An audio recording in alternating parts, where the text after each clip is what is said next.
Okay, so we'll start.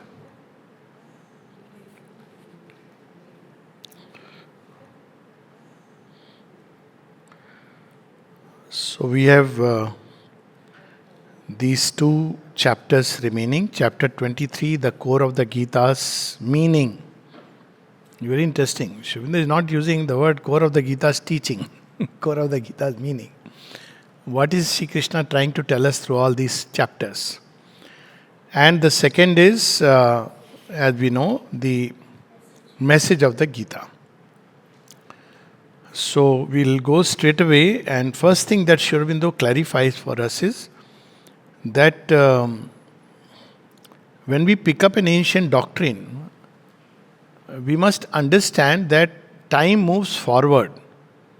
So if we should not remain fixed to everything that is there. Things evolve and new things come in the course of evolutionary process. So we have to keep that in mind when we read a scripture like the Gita. It is given at a point of time in a certain background and context. At the same time, he says there is much in the Gita which continues to be relevant. So that's the beauty of the Gita. For example, people were doing physical yajna at one point of time in the age of the Vedas. But now we don't do that. I mean, people do that. Those who want to do, there is nothing stopping them.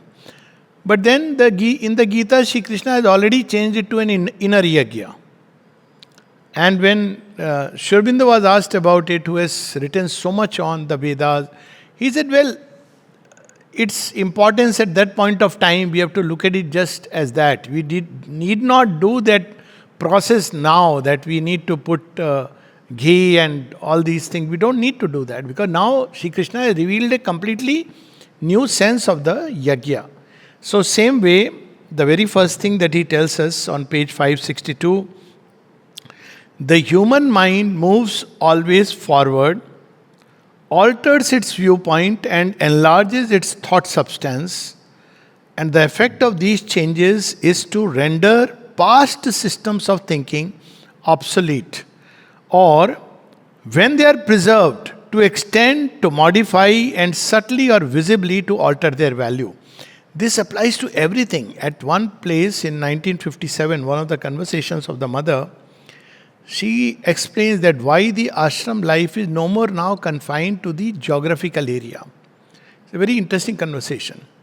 She says now there are people all over the world who have been included, those who have the call. It's there in her writings because many people still hold on like a very closed place. So then she even goes on to say it was necessary if the ashram life had to become viable. These are her words. You have to grow, you have to evolve. You can't stay stuck with a past system. Systems are always temporary things. What is important is the core, the essence. So that's what, this is the core. So there is much in the Gita which at the core is still valuable. And that's what he is trying to tell us. For that means that whatever may have been the limitations or the obsolescences of the form of its thought, the truth of substance, the truth of living vision and experience on which its system was built is still sound and retains a permanent validity and significance. So we can see there are religions which are stuck in the past form, past formula. Now they had their validity at some point of time. But if you continue today, you continue to say, no, I have to sit on the road and suddenly I have to invoke God, this is dangerous because you will be destroyed because the giant wave of time is moving forward. And we are living in an age when you have to discover the divine everywhere and in everything. You are compelled to do that. I remember going to Badrinath once. And in Badrinath, it was very strange. They have a proper tea stall with not the shrine, but they have a tea stall with chips and all available. And they have written there, advertise the world's highest tea stall. Now, point is that, well, you can't say that I'll go to Badrinath and sit for meditation and realize God. You better realize everywhere because man is being compelled.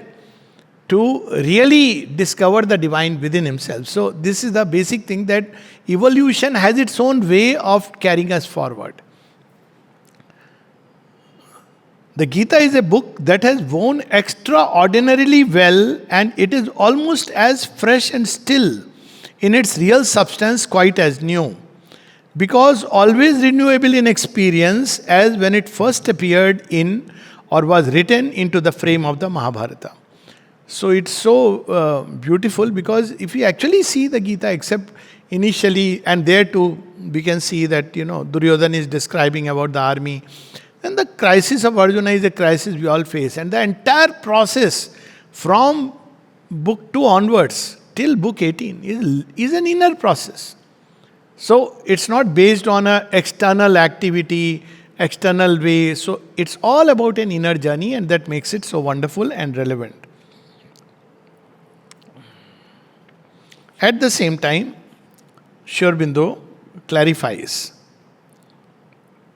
a few lines below. Its influence is not merely philosophic or academic, but immediate and living, an influence both for thought and action, and its ideas are actually at work as a powerful shaping factor in the revival and renewal of a nation and a culture. So very few people, maybe some have read it, but Aurobindo writes in Bande Matram, one of the places, that the Gita should be declared as a national book. And I think very recently either a debate has started or they want to do it. It's a national book. It's like you need to be aware what the Gita is. It is the book which has saved India, and he even goes on to say that it saved Bharat and established, if you see that whole battle, after which you had a single entity at that point of time as Aryavart. So its significance. At the same time, he also cautions us, it has even been said recently by a great voice that all we need of spiritual truth for the spiritual life is to be found in the Gita. Now, Aurobindo cautions us, it would be to encourage the superstition of the book to take too literally that utterance. He reminds us, the truth of the spirit is infinite and cannot be circumscribed in that manner. Because people asked him that everything is there in the Gita. He says, no, the entire teaching is not there in the Gita. But Aurobindo always said that the Gita and the Vedanta gives a very nice bedrock for the yoga of Aurobindo. So what is not there in the Gita? He says Divine Mother is not there in the Gita to start with. There is a passing mention of her as Paraprakriti. And all that is said is Paraprakriti Jiva Bhuta, the Jiva, that the one, what we truly are, which develops into the psychic being, the central being, comes out of the energy of the Divine Mother.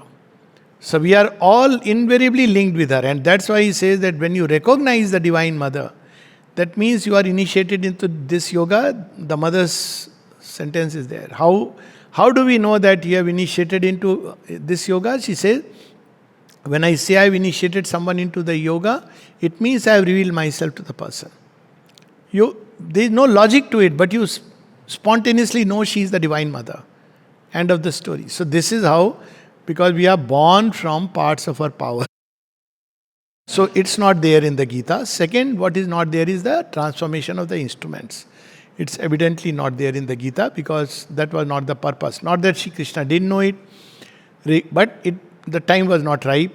He had to come back as Aurobindo to reveal that final truth. And again, the Gita knocks at the gates of the supermind, but does not fully enter into it. It speaks of the divine supernature or spiritual nature, or Shri Krishna says my nature. And it speaks of the lower nature of ignorance in which we live. But can that nature be embodied by human beings? The Gita doesn't take up that question. Which is what Aurobindo takes up, that yes, even human beings not only can, but are meant eventually to embody the divine supernature. So he says that to say that everything is there is a bit of a superstition, but there is much that is very useful. And if we read even in the Life Divine till the last chapter, even when he's describing the Gnostic being, he brings in the element of the Gita. So it can really be a wonderful preparation. Okay.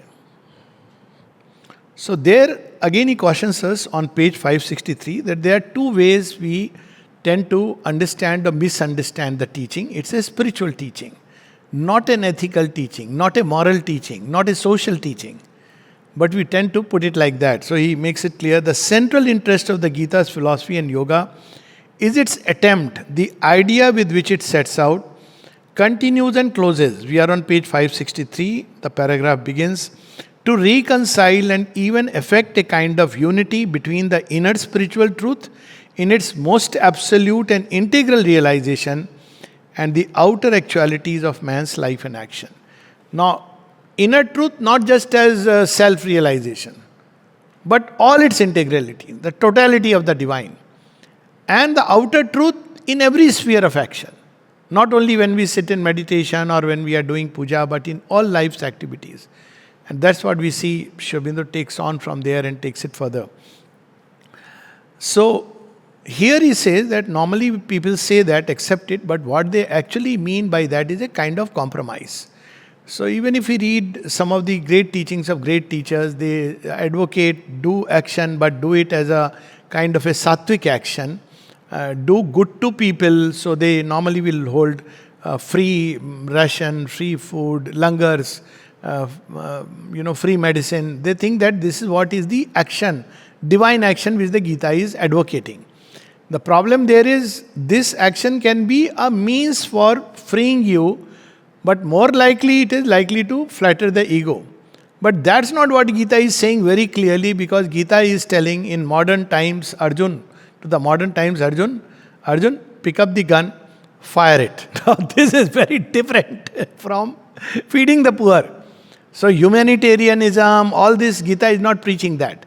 But there is a tendency to say, yes, we must be engaged in action as the Gita says. So what does it say? A compromise between the two is common enough, but that can never be final and satisfactory solution. Compromise is also, okay, he says, continue doing your duty, at the same time, you should remember God within. So spend some time with God and continue doing your duties, whatever it be, for earning money, looking after family, maybe in a sattvic spirit. The second is the ethical solution. An ethical rendering of spirituality is also common and has its value as a law of conduct. But that is a mental solution which does not amount to a complete practical reconciliation. And this is where the Gita actually begins. The Gita's beginning is that the ethical solution is not being worked out. Arjun is ready to fight, but he feels ethically, I am doing something wrong. How can I really shoot at my own family members, at my grandparents, at my teacher? How can I do it? So there is an ethical dilemma. Arjun is already an ethical man. But here his ethics fails him. So Gita comes in where both these solutions and the ethical solution, they all fail. So that's what he says in the end of this page, last 7-8 lines from below. A spiritualized ethics insists on ahimsa. Straight away Aurobindo is taking the problem. On non-injuring and non-killing as the highest law of spiritual conduct. Ahimsa paramo dharma. That's how it is described. The battle, if it is to be fought out at all, must be fought on the spiritual plane, and by some kind of non-resistance or refusal of participation, or only by soul resistance. And if this does not succeed on the external plane, if the force of injustice conquers, the individual will still have preserved his virtue and vindicated by his example the highest ideal. What he's saying is that, well, you don't participate in gross action, brutal action. Inwardly, you should have non-injury and you pray. Seek that something should happen. If it happens, very nice. If it doesn't happen, as an individual, you are still free. Your hands are clean. That's what the Gita is.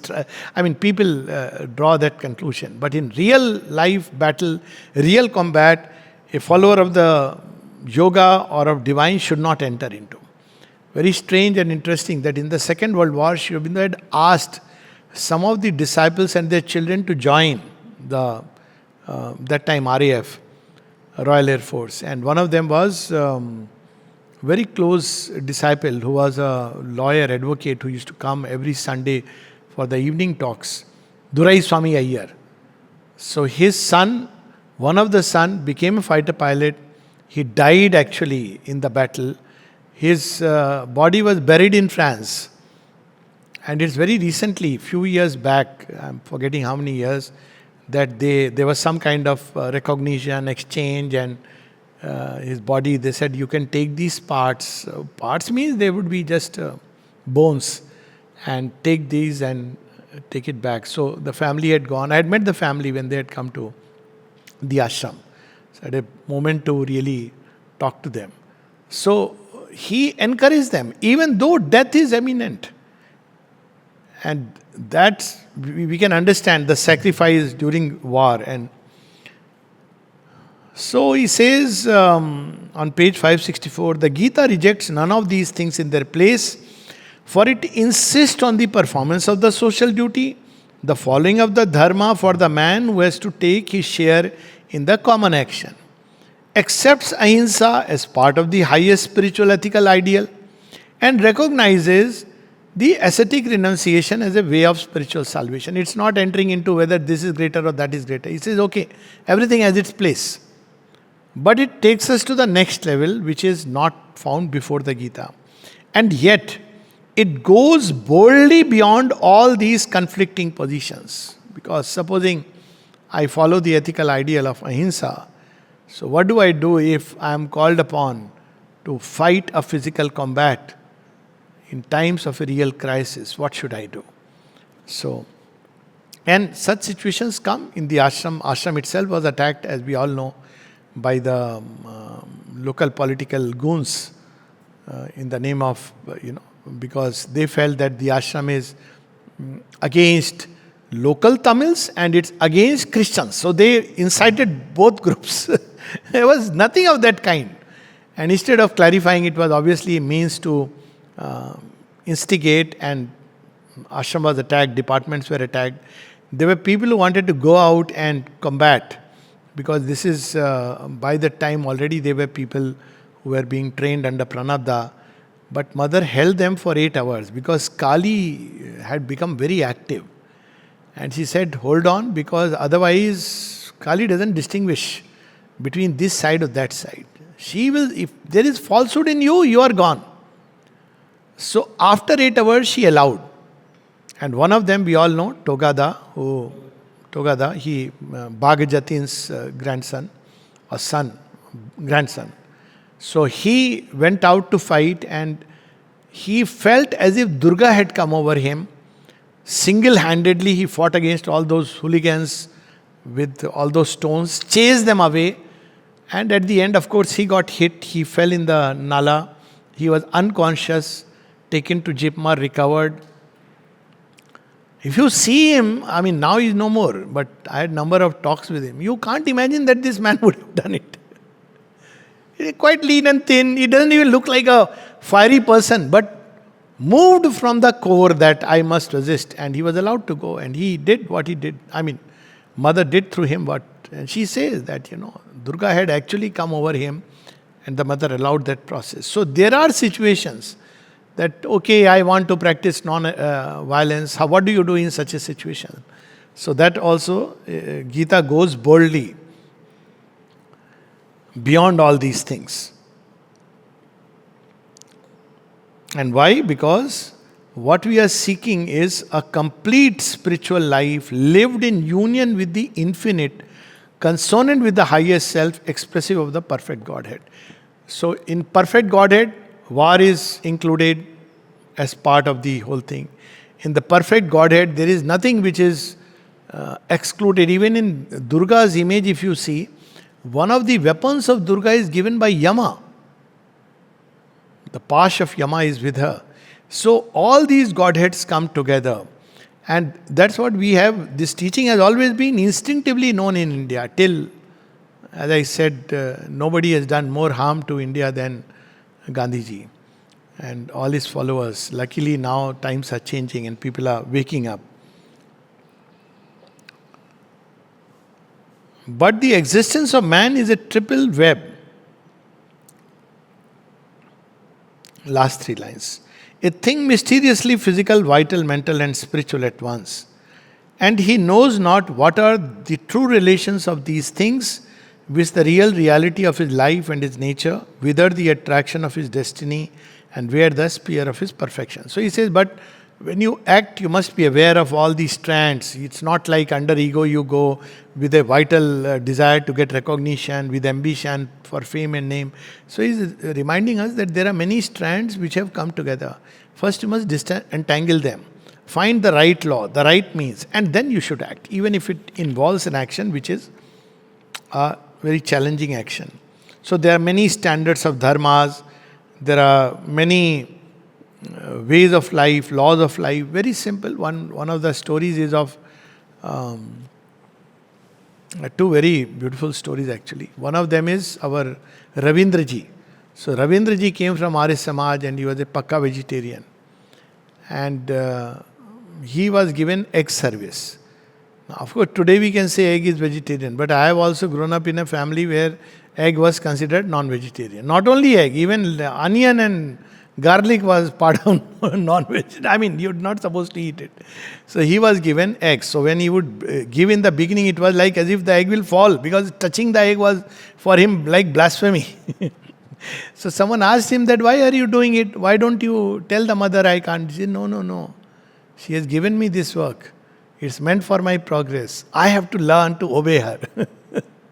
And of course, we know the famous story of Rishabh Chandji, Jain, who was given the task of furniture department, and there were bed bugs. He had to kill the bed bugs. That was his first assignment.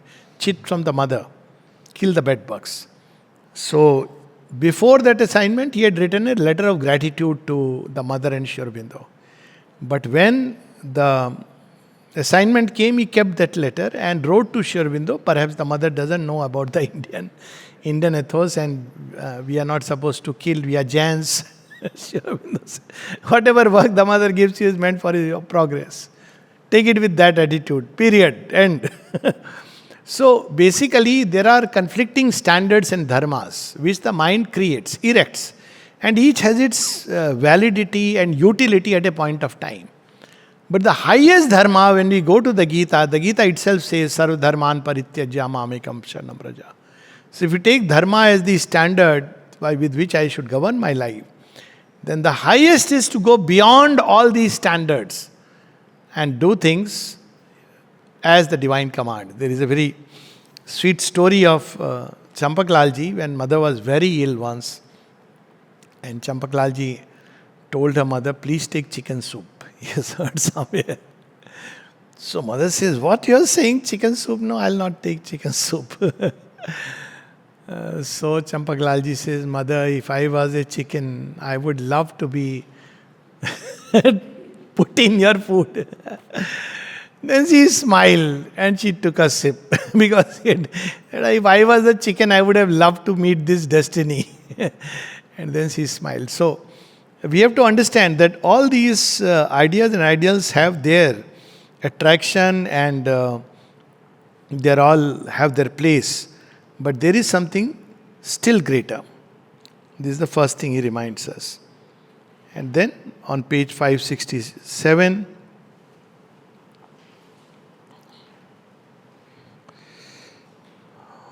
okay, so Aurobindo speaks of a kind of spirituality, 7-8 lines below. This then the mind attempts to know, enter.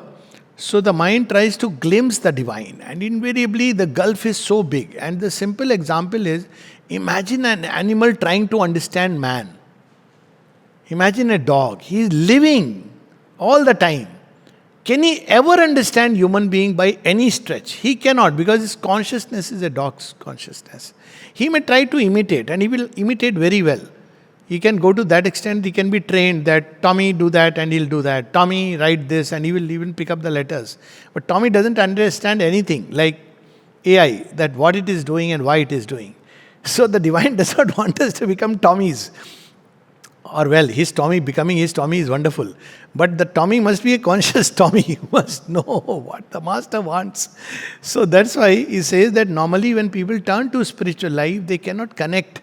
And when we look at the world, then very difficult for the unchaste mind to understand why is the divine doing what he is doing. For example, the Gita itself. Why the Kurukshetra? If Krishna is God, why this? There are people who have raised these questions. If God is there, why am I suffering? Why there is so much pain and struggle? So it's very convenient for them because like the Tommy doesn't understand the master. So to take this attitude, well, there is something called as divine, but it has nothing to do with this world. It is name panchavayo, na this, na that. Chidananda rupam shivam shivam. Because it's convenient. He has nothing to do with this world. And we can turn to him, worship him, maybe pray to him. Whether he'll intervene or not, we don't know. In Arya Samaj, very strictly, they don't even believe that divine can intervene. You cannot pray, puja. He is there. But there is something called as higher consciousness. That's how many Upanishadic people speak about the self, which has nothing to do with all this. So this is one solution, very comfortable, convenient, where we have taken away the buck from the divine, said we are responsible for what's happening in our life through the law of karma. Whoever made us, whoever inspired us, anyways, it's at the end it's all an illusion. Now Aurobindo challenges this. He says as if man was consulted when the creation was being made. And he says that if there is a God, he takes the full and absolute responsibility of his creation. That's why he puts in Savitri, one who has made this world is ever its Lord. He works through our sins, our sorrows and tears. He works through our hard breath of battle and toil. Our errors are his steps upon the way. So if there is the divine reality, he cannot absolve himself that, well, I'm sorry. Well, come back. That's how the many Upanishadic sages say. So he says, page 567, Aurobindo, that this then, the mind attempts to know, enter, touch and seize wholly, to approach it or become it, to arrive at some kind of unity or lose itself in a complete identity with that mystery, Ascharyam. So mind can glimpse something of that kind. The difficulty is that this spirit in its purity seems nothing yet farther than the mental absolutes from the actualities of life, something not translatable by mind into its own terms, much less into those of life and action. This is the difficulty. It's like the same dog observing a man. So he may say, okay, he has legs like me, but something called hands which I don't have, though I can do something like that. He has a mouth, he eats. Now imagine if the person goes to watch a movie or a music concert. The dog doesn't have any clue. So it just says there is no connection. This is Ascharyam, this God is doing in his own world, whatever he is doing. Nothing to do with us. I have my own life and I can just be faithful to my master, bark at every stranger who comes, ask everybody's pass when they are entering the ashram. That's it, because that's my understanding, no? So that's how one develops that. Well, mechanically, people had refused a piece of bread to the mother.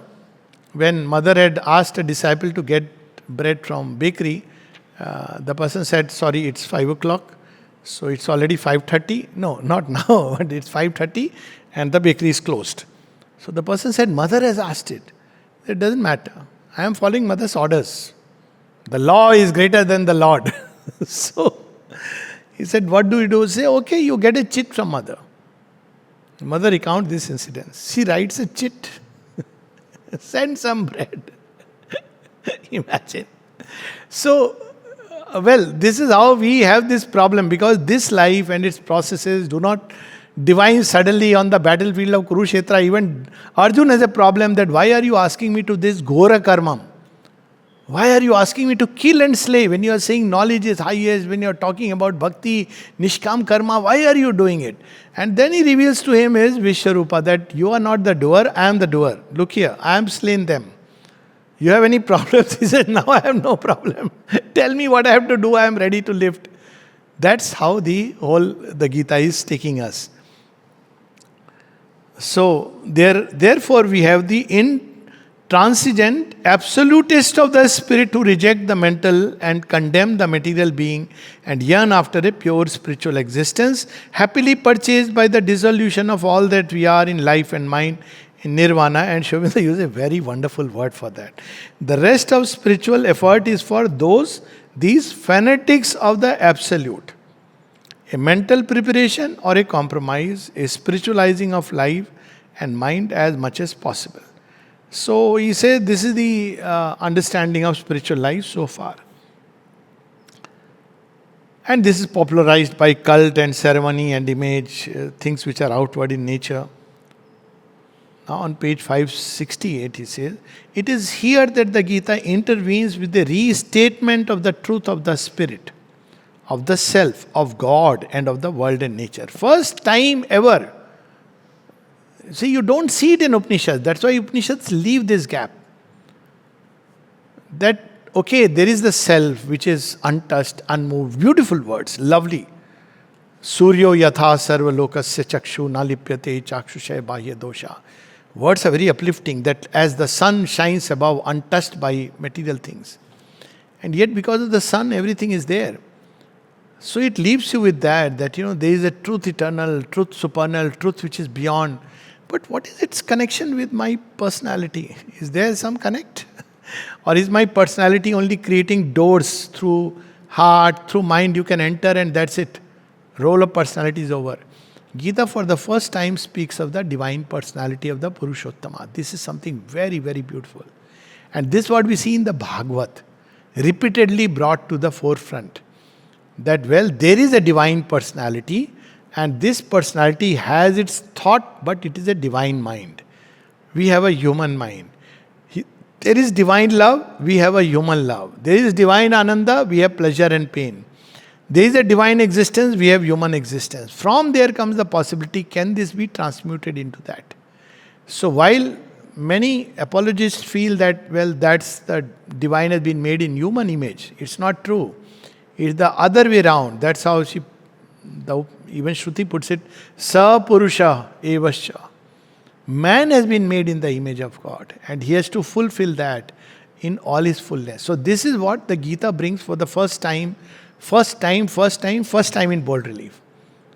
In the Vedas, in the Purush Sukta, you mention it, but it remains like like an image. When you read the Purush Sukta, from different parts this creation comes. Purusha is there and he just lends himself to the creation. He is not actively intervening. So you don't really connect with that Purusha. He still becomes the unknowable.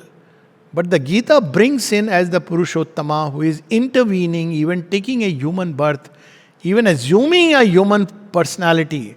And everything human, man mana bhav mad bhakta madhya jima namaskuru, everything in human nature can be uplifted. Our human mind can be transmuted into something like the divine knowledge, divine mind. Our human heart can become full of the divine love. Our human life can become full of the divine delight, full of divine force. And it doesn't talk about the body because Krishna almost goes there and says, no, wait. I have to come back as Aurobindo. So he says, Arjun will get totally jinxed. His purpose stops. Look here, you are apparently holding the bow and arrow. Do your job, I will shoot. So till then it stops. So Gita knocks at the door of the supermind but stops here. So then comes that. So whom is the Gita calling? On page 568 toward the end, its call is to the individual who has become capable of a complete spiritual existence. See, that's why at one place Aurobindo says that. Whom is he calling? He says, I have not come here to, he says, I have not come here to establish mutts or sannyasis. I have come here to call the souls of the strong to the Leela of Krishna and Kali. Who is the souls of the strong? Who are not shrinking from world. Now, Upanishad hints at it. Isha Upanishad says, what is the sign of the realized man? He says, Yasmin sarvani bhutani atmeva bhut vijanata tatra ko mohaka shoka. Ekatvam anupashyata. Who sees the oneself everywhere. And then he says that he who sees the oneself everywhere, tato na vijagupsate. He doesn't shrink. Oh, I'll not do this, I'll not go there, I'll not. Because all is an expression of the divine and disclosure of the divine. Distorted, yes. And it can be corrected, should be corrected. But it's everything, the divine is there in everything, everywhere. So this is what the Gita is here to remind us. Its call is to the individual who has become capable of a complete spiritual existence. Not a cut-off spiritual existence, becoming a sannyasi and away from life. But not all are ready. Therefore, we will see in the Gita many layers. So he says, but for the rest of the race, it prescribes only a gradual advance. So it also speaks about tamogun, rajogun, sattvagun. It speaks about lok sangraharth, why he is doing the action. But there is the soul of the strong. In the Gita, it is Arjun who is ready to surrender, who is both ready in the lower hemisphere and he is ready to enter into the higher hemisphere. That's what Aurobindo says. The double perfection. So he is ready for that. He is not running away from life into the divine arms to find solace. He is ready to fight the great battle of life. But not all are ready for this, so it gives something for everyone. So what are the messages? So on page 569, we'll see it gives series of 2 or 3 messages. First, page 569, the Gita's message to the mind that follows after the vital and material life. Now there are people who are just enjoying life. You tell them that, look here, you can become instrument of the divine. So he'll get into his head and he will say, I am a divine instrument. And he will continue doing all kinds of stupidity under the name that I am doing divine instrumentality. So Gita cautions, if you are still leading a vital material life, first master it by the mind. So that's how we see Jnana Yoga, where Buddhi and Vivek must step in. That's why Arjun is confused. Why are you telling me confusing things? Conflicting things. So for the man who is completely in the physical vital existence, Gita is not saying Sarva Dharman Parityaja Mamekam Sharnam Raja. That will be, he will say, oh very good, I can do anything. I can drink, smoke, enjoy, because Sri Krishna has said, abandon all dharmas and take refuge in me alone. This happened to one of Sri Ramakrishna's disciples, Girish Bose. So he said, what I have to do for the yoga? He said, nothing, whatever you do, remember me and do it. He said, okay, are you sure? He says, yes. He was a man who would drink, he had all the vices. So after 2-3 days, he says, this is very difficult. He says, why? You can't do. He says, the moment I think of you, I can't think like drinking. I can't go to the brothel. It's so difficult. Why are you asking me to do this? He says, because they are completely jarring. And Gita is also, she's not saying, Sri Krishna is not saying do anything and sarva dharman parityaja. So that is at the grand culmination. And Sri Krishna cautions, don't give this teaching to the uninitiate. He himself says, because if you talk to those who are not ready, then it can create, as there is a nice word in Hindi, arth ka anarth. But it has something for everyone. So, for the man leading a vital and material life is that all life is indeed a manifestation of the universal power in the individual, a derivation from the self, a ray from the divine. But actually it figures the self and the divine veiled in a disguising maya. And to pursue the lower life for its own sake is to persist in a stumbling path and to enthrone our nature's obscure ignorance and not at all to find the true truth and complete law of existence. So you have to say, look here, for the vital physical man, there is a veil of ignorance, divine is hidden out there, okay? He is watching over you. So be careful. If you continue this way, you will keep stumbling. No end to this. So first thing is to learn that. What he should do, take home point, few lines below, the vital and material man must accept for his government a religious and social and ideal dharma by which, while satisfying desire and interest under right restrictions, he can train and subdue his lower personality. Therefore, we have the Chatur, the 4 ashramas. That in young age, study, do well, develop qualities, capacity. Then enter into grahastha life. You will have desires. So, but let those desires be under the dharma. That's how Shri Krishna says. I am also the desire which is consonant with dharma. So, meaning thereby there are things which are ethically okay. You can do them and you do it. But then this is not the highest. In the 4 ashramas, then comes the next vanaprastha. Now you become a seeker. And then you have the final stage, moksha sannyas. Yeah, according to the ancient ideas. Aurobindo takes us further. So for each one it has something to say. So you have to first train and subdue the lower personality and scrupulously attune it to a higher law, both of the personal and the communal life. This is something which one learns in the ashram immediately, and I think in Auroville also, I don't know, but this is the first training. So when I came, I can share my experience with everybody. So you think outside life, you are you. So each one comes with a kind of my personality, my this thing. And if you have something to talk about, you feel. So first thing, it should be done this way. That should be done this way. So I started, I will clean the photographs and all this. And okay. And then I realized that people are feeling very unhappy about it. So I said, why are they feeling unhappy? They are not doing it. I am ready to do it. I don't want workers to clean the photographs. I'll do it. I'll bring the ladder, climb. I was doing that.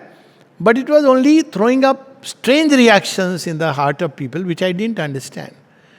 And if somebody would say something, I would say my point of view, which I felt was the higher point of view. Then I realized there's a line in Savitri. Before you enter into service of the divine, learn the principle of obedience. You have to learn to be subservient in your ego. Even a sattvic ego has to learn that training. So I said, oh my God, I knew all this but had forgotten because there was no opportunity. The only person that a man listens to is his wife. And that too, you find ways and means to, parents. So I realized, oh my God, this is something so beautiful. I'm being trained to learn this lesson. So then you go through that process. It's not about a thing being done, this is the correct thing or not. Then I found a thing that what is given to me, I must do according to my best. And rest is not my lookout. Turn your mind away. So that prepared me to have a mastery over a kind of sattvic impulse, and things must be better according to my idea. So this is the training which he says that the vital must undergo. It has to train and subdue the lower personality and scrupulously attune it to a higher law. That's why you have certain rules and regulations. So these rules, you can say absolutist, how does it matter? In ashram, there are strangely, like no drinking. Now there was a person, Pranab Das' brother, he used to drink. He would take Larpo's 4 tablets, 1 milligram, because he would have reactions. So he had stopped drinking, and he said, he was talking about his brother. He doesn't know. Mother is very generous. She has given me money for drinking alcohol. But she used to say, don't drink outside, drink it at home. I said, yes, because mother thought that you are not worth more than this. But this is one of the things that at different levels, she would give different aspects. So everyone, but also there is something which goes beyond it. See how the mind has to learn. So Champaklalji, at one point he took a glass of wine. Now people, blasphemy. But this is also true. And I went to US and they offered, he said, yes, he tasted it and took it little, of course not. Now you see, there is a time when you have to train yourself. I will not do it. I'll control all the lower. When you have sat tight over your lower impulses, when you have mastered all this, that's why Aurobindo says it's so difficult to understand his letters to somebody who is following the extreme of things like fasting and all this. I would say, eat more, drink well. Drink well means water and everything else. Eat well, drink well. But to somebody who is indulging in all this, I would say, sit tight over your impulses. You see how Sahanadi, she asked Aurobindo that, you know what, Lord, I have a urge to take what, She talked about, I think, meat or fish. Lobsters, very humorously. I want to eat these things. And Aurobindo's reply, eat your desires. Somebody else, he would say, eat more, drink more. Because you are following another extreme. So he says it is so difficult if you read my letter, pick up from, like people do that. So depending on the stage, things apply. So he's giving us a stage that if you are still caught by these lower impulses, then you have to put them under the mind, train them, use your buddhi, come out of that mess, then only you can talk of something higher. Okay, so what about those who are now living in the mind? The Gita's message to the mind occupied with the pursuit of intellectual, ethical, and social standards, all our right and wrong. For the vital man, it's mental standard. No, no, you can't do this, you're not supposed to. But now to the man who is living in the mind, he is living by certain, he is already perfected now, he has gone beyond. And mother said, who is ready for the Superman? She said, this is the person who is ready, who has followed a mental ideal. You can't leap from the vital man to the Superman. If you try, you will go into the ditch. So message to the mind occupied with the pursuit of intellectual, ethical and social standards, which is what Arjun is. The mind that insists on salvation by the observance of established dharmas, the moral law, social duty and function of the solutions of the liberated intelligence is that this is indeed a very necessary stage. The dharma is indeed to be observed and rightly observed. But I'll go a few lines below because it says it is not the complete and last truth.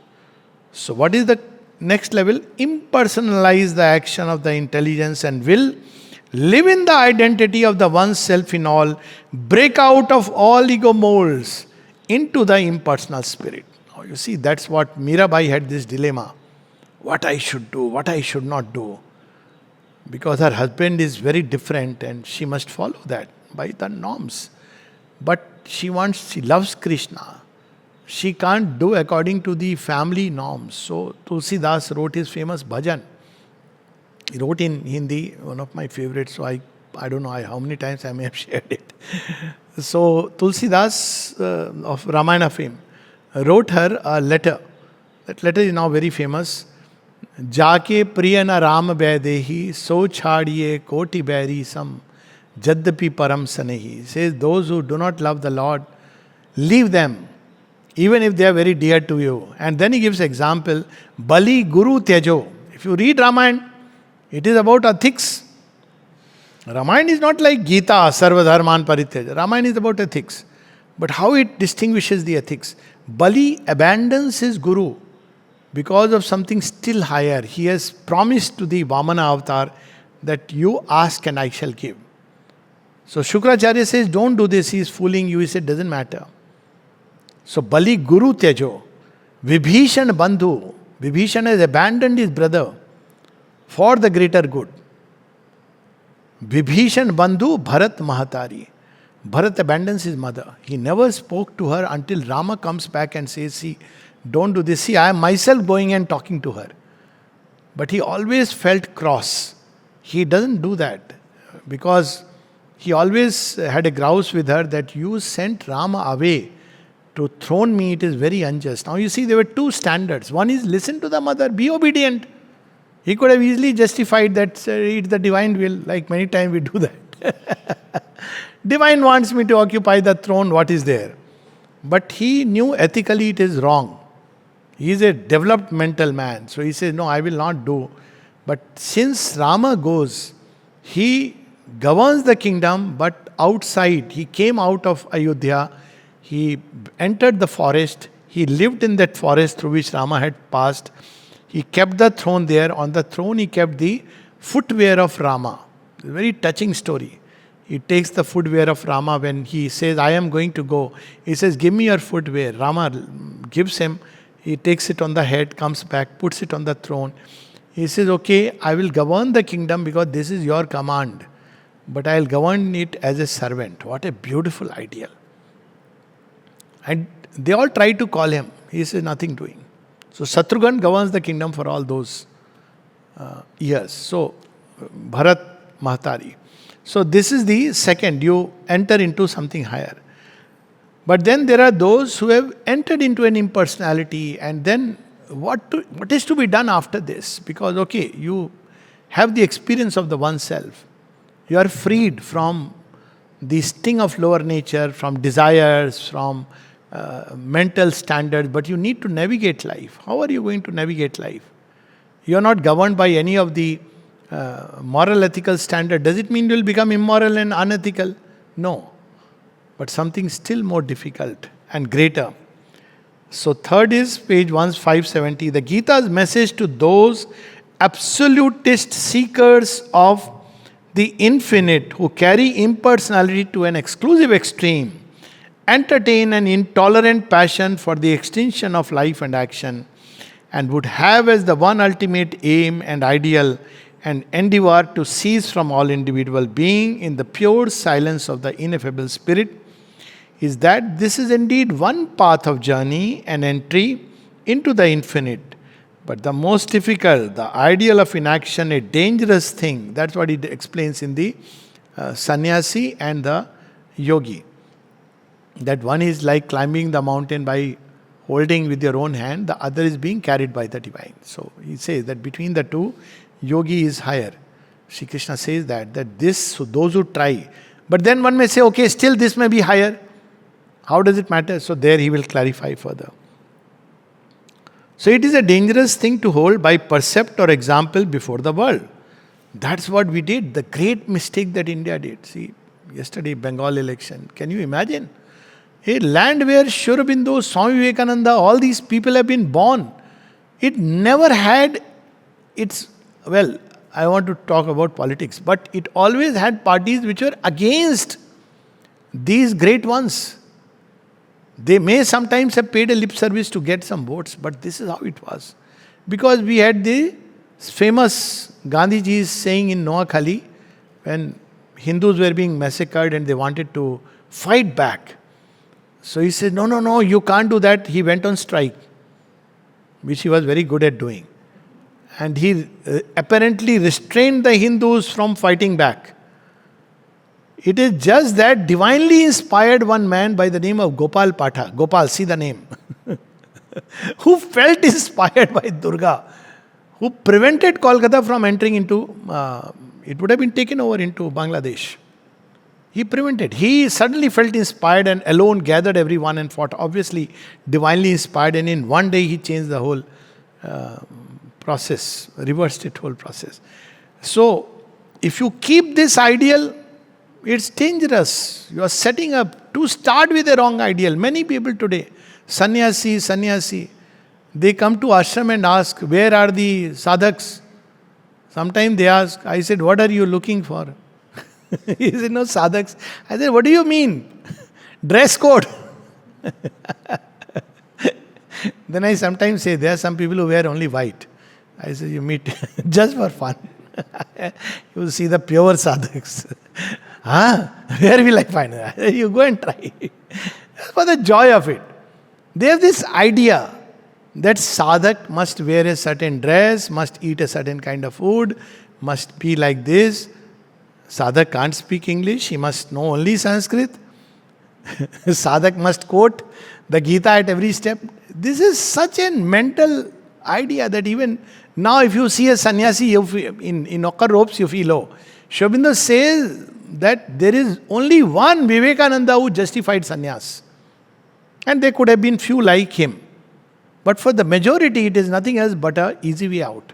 So you see, it's a dangerous example. And though true, yet not the integral knowledge. He says it is incomplete. Okay, you can take this extreme if you want, but it is incomplete. So what is the complete? The supreme, the all-conscious self, the Godhead, the infinite is not solely a spiritual existence, remote and ineffable. He is here in the universe, at once hidden and expressed through man and the gods and through all beings and in all that is. There is a beautiful meditation of Sri Aurobindo given in Ishtavasya Upanishad. It says, lift your eyes towards the sun and see that he is burning in the sun, billions of light years away. Look at the Himalayas, it is he who has planted it. Look at the net of the stars. Of course, in who he says, in the luminous net of the stars he is caught. He is blooming in the flowers. He is in everywhere. This in the beauty of woman, in the strength of a man, in the thought which is climbing up toward the divine. in heart which is expressing the beauty of love, selfless love, you will have a glimpse of the divine. The Gita speaks about it. Because it says about Sharobhav. It doesn't condemn it as illusion. It says Shara. Even in this mutable world, divine is there. Then Akshara, Brahma. Beyond it is the Akshar. But beyond Shara and Akshar is the Purushottama. So that's how it completes something for the first time. I must say thanks to Krishna. Of course, now Sri Aurobindo is there, but for a long time before Sri Aurobindo, what road people would have taken if Sri Krishna wouldn't have come. India would have been totally gone into destruction. Because already there was all kinds of influences. Soon thereafter, in fact, Arjuna would have withdrawn, talking of philosophy. The Duryodhana and all would have been very happy. Thank God, see, nice guy, okay, you become a sannyasi, we'll give you alms time to time. And what would have happened, we cannot imagine. Sri Krishna saved Bharat. And then, of course, Sri Aurobindo now. So, this supreme, the self-conscious self, okay. It is by raising to an integral as well as to a highest union with Him, all the activities of the intelligence, the heart, my thoughts, that's how Mother says, the intelligence of my mind, the life of my life, the love in my heart. That's how we should become. See, the key to transformation is coming. The heart, the will, the life that man can solve at once his inner riddle of self and God and the outer problem of his active human existence. Made godlike, we could not have imagined before Sri Krishna that man can be made godlike, and that's what he writes in Savitri. In his human measure, we must cast ourselves. As he has become human, we must become like the divine. God-like, God-becoming. He can enjoy the infinite breadth of his supreme spiritual consciousness that is reached through works no less than through love and knowledge. And finally, last two lines, the highest message is first for those who have the strength to follow after it. It's not for the chicken-hearted, who just want to sit quietly in a corner and meditate. Nothing wrong with it. It'll take you to some touch of the highest. But for the man on the battlefield, for the man in everyday life, and that's why you see both ashram and Auroville is, everything is here. You can't say only when I go to Matri Mandir and meditate I am. There is solar kitchen, there is garden, there is also inter-fights also take place. Divine is giving us a miniature experience, even a mini Kurushetras, because real Kurukshetra will be dangerous. Okay, mini Kurukshetra also you can have, go through the battle of life. So he says, for the strong. There are people who run away, they can't handle this. They find difficult. They feel, because my mental ideal has not turned out to be true, they run away, they think Auroville has collapsed. They even write books. Okay, for you it has collapsed, fine. Carry on. But it is, if you really look at it, those who can stand on the truth of their purpose are those who will stand. That's how hour of God, Sri Aurobindo says. The hour is a whirlwind and a tempest. So that's what he's saying, for whom this message, and it applies to Sri Aurobindo's yoga. The master men, the great spirits, the God knowers, God doers, God lovers, who can live in God and for God, and do their work joyfully for Him in the world. What a liberating thing it is. Not do it, okay, what to do now? I have come to Auroville, phas gaya hu. No, divine work, do it happily. What a powerful thing it is. It's a tonic to the soul. So he says, do his work joyfully for Him in the world, wherever. A divine work uplifted above the restless darkness of the human mind and the false limitations of the ego. The sign that we are really working for the Divine Mother, here, ashram, anywhere, is that you will always carry a joy and peace in your heart. Whatever it may happen, outside things will happen. Outside is always like waves rising, falling. You'll carry a joy in your heart, because as far as you are concerned, your business is serving the Mother in whatever way. At the same time, and here we get a gleam of a larger promise which may even extend to the hope. See, Sri Krishna hints but doesn't reveal its truth. So, what is it? Hope of a collective turn towards perfection. How does he give the hint? Lok Sangrahart. He says, look here, I am also working, I am free. There is nothing in this world I need to do, yet I am working. You know why I am working? He just says Lok Sangrahart, to carry the march of civilization forward. He doesn't go further, but Mother gives the collective yoga. It is first time that we have a collective yoga. Collective yoga is not a collective sect where people sit together and have a common meditation hall where they are meditating on the same way. Collective yoga means the different ranges of humanity come together, each in its own way, like Sanatan Dharma, in its origin. That's the difference. So he says, hope for man. Why should there not be hope for mankind? For if there is hope for man, why not for mankind? The Gita declared that all can, if they will. See what height Sri Aurobindo takes us. Even to the lowest and sinfulest among men, enter into the path of this yoga. Now we understand why all kinds of people are there in Auroville and ashram. Including us. Let's not. Sri Aurobindo says in one of the letters, if only Sattvic people were called, then the problem of the Rajasic and Tamasic man would have been left unsolved. So you'll see, they all have been called, and this is something beautiful. You don't want filtered people. You don't want to keep only those who are like this. See, this is what I keep saying, this is a dangerous thing. It's contrary to what the original plan is. And eventually original plan will impose itself. It'll find a way. Because you can't do that. In the original plan, the mother called all kinds of people for this reason. And why? Because she knows herself and her power. There is a line of Tulsidas. He tells, if I look at you, Lord Rama, my master, I am always full of hope. If I look at myself, I will lose all hope. Ram so Swami kusevak moso, dekhi dayanidhi tahi vidiposo. Because you are so gracious, men like me can hope. So that's why she has called all kinds of people. It's part of the original plan. Here he is hinting at that. And if there is a true self-surrender and an absolute unegoistic faith in the indwelling divinity, success is certain in this path. Doesn't matter, you may be the most fallen, sinfulest, but if there is faith and surrender, you will go through. This is the highest word. The decisive turn is needed.